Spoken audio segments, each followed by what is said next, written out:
जहां से उठती है सच्ची खबर, वहीं से शुरू होता है छत्तीसगढ़ नाउ।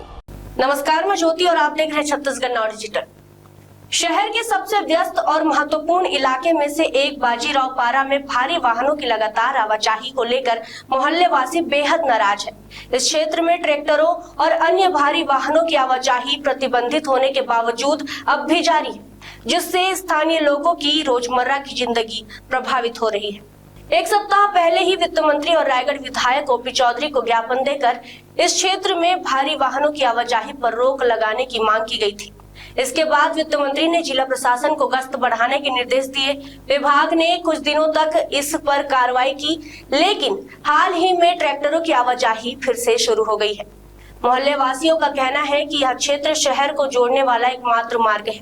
सुबह से ही स्कूल जाने वाले छात्र, कामकाजी लोग और पास में स्थित रेलवे स्टेशन के कारण यात्रियों की बड़ी संख्या इस मार्ग से गुजरती है। ऐसे में ट्रैक्टरों की आवाजाही से कोई भी बड़ी दुर्घटना हो सकती है। कल ही एक भारी वाहन ने मुख्य ट्रांसफार्मर को टक्कर मार दी, जिससे क्षेत्र में 4 से 5 घंटे तक बिजली बाधित रही।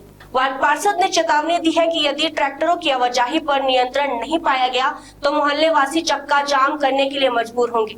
वार्ड पार्षद का कहना है यह क्षेत्र प्रतिबंधित क्षेत्र है, इसके बावजूद ट्रैक्टरों की आवाजाही निरंतर जारी है। प्रशासन अगर समय रहते कार्रवाई नहीं करता है तो हम सख्त कदम उठाने के लिए बाध्य होंगे। स्थानीय प्रशासन की ओर से अब लोगों की सुरक्षा और सड़क सुरक्षा सुनिश्चित करने के लिए विशेष निगरानी बढ़ाने की संभावना जताई जा रही है। अभी एक हफ्ता पहले वित्त मंत्री जब ओपी चौधरी जी आए थे तो मोहल्ले वासी जाकर उनको सूचना दिए थे कि यहाँ पास प्रतिबंधित क्षेत्र होने के कारण यहाँ पास बहुत ट्रैक्टर पार होता है, जिससे दुर्घटना होने की संभावना रहती है। तो माननीय वित्त मंत्री जी ने विभाग में फ़ोन करके इधर ट्रैक्टर चलने के लिए मना किया था। तो 2-4 दिन कड़ाई होने के बाद लेकिन फिर भी ट्रैक्टर पूरे फुल प्लेस में चल रहा है और इससे दुर्घटना होने की बहुत ज़्यादा संभावनाएँ रहती है। और यदि ट्रैक्टर इस रोड में चलता है तो हम लोगों द्वारा चक्का जाम किया जाएगा। हाँ, कल भी एक हादसा हुआ है और ट्रैक्टर को मना करने के बावजूद भी पता नहीं क्या साठ घाट है, फिर भी ट्रैक्टर चलता है।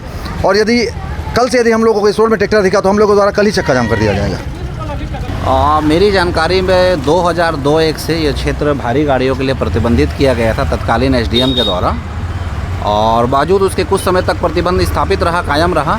लेकिन फिर खासकर खनिज, जो गौण खनिज का परिवहन करते हैं ट्रैक्टर, रेत, गिट्टी, बालू, वो ट्रैक्टर सुबह 4 बजे से लेकर देर रात्रि 11 बजे तक प्रतिदिन सैकड़ों की संख्या में आवाजाही करते हैं। ठीक है, और यह ऐसा सड़क मार्ग है जो स्कूली बच्चे, नौकरी पेशा करने वाले लोगों को शहर से जोड़ने का एकमात्र रास्ता है। यहाँ सुबह से ही स्टेशन जाने वाले लोगों की संख्या, ट्रांसपोर्ट नगर बस स्टैंड जाने वाली संख्याओं की बड़ी तादाद में भीड़ रहती है। आए दिन यहाँ पर घटना की संभावना बढ़ती, घटनाएं हो भी रही हैं। कल बीती रात भी लगभग 12 बजे एक भारी वाहन ने हमारे इस ट्रांसफार्मर को तेज़ गति से आकर टक्कर मार दिया, जिसमें 4 से 5 घंटा लाइट भी बाधित रही, है ना। वो तो बिजली विभाग का धन्य है कि आगे तत्परता से काम किए और लाइट की बहाली की है। और इस पूरे मामले में सबसे बड़ी विडंबना ये है कि मेरे द्वारा पर्सनली वित्त मंत्री जी के पास जाकर महापौर की उपस्थिति में हम दोनों ने ही शिकायत किया कि ट्रैक्टर के मार्ग को प्रतिबंधित किया जाए इस क्षेत्र से, क्योंकि पहले में से ही बंद है। और वित्त मंत्री जी ने तत्काल हमारे बात को सुनते हुए, संज्ञान में लेते हुए, जो भी जिले के आला अफसर है जो इस कार्य को देखते हैं, उनको कड़े शब्दों में निर्देशित किया कि भाई कल से इस क्षेत्र में ट्रैक्टर की आवाजाही ना हो, ताकि किसी भी प्रकार की जनहानि की हानि यहाँ पर ना हो। लेकिन 2-4 दिन तक ट्रैफिक यातायात पुलिस के द्वारा यहाँ पर सख्ती दिखाई गई।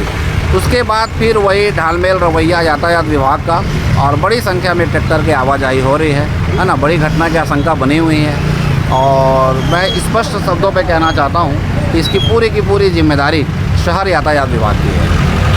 अब उसको मैं किसी के ऊपर दोषारोपण या आरोप तो नहीं लगा सकता, लेकिन संबंधित विभाग के मौन स्वीकृति में ही सब काम होना संभव है।